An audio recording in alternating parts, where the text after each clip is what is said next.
কৃষ্ণ প্ৰভু কোনে এটা দুটা বজাই দে দেই আমাৰ ঘৰত ভাত বনাব লাগিব আহিলা তই কি কলি মোৰ কথা কি কলি মই ভাল কথাটো কওঁ কাৰণে বেয়া পাওঁ তোৰ কথা কৈ আছে মই কৈছো যে নামঘৰত বহি চাব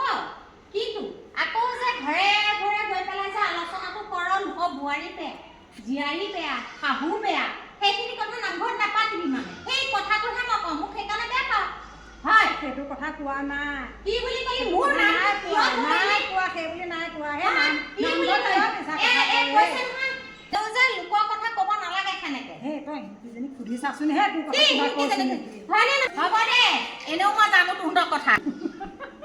নাই কোৱা হে তোৰ কথা এই গোটেইকেইজনী মানুহৰ ক্ষেত্ৰত সুধি চাচোন গোটেইকেইজনী মানুহক সুধিব কিয় লাগে তই যে নোকোৱাকে যে কেতিয়াও নকয় কৈছিলে নে নাই কৈছিলে মই তাইক এনেও বেয়া পাওঁ কৈছে তাই বেয়া পোৱা ভাল পোৱা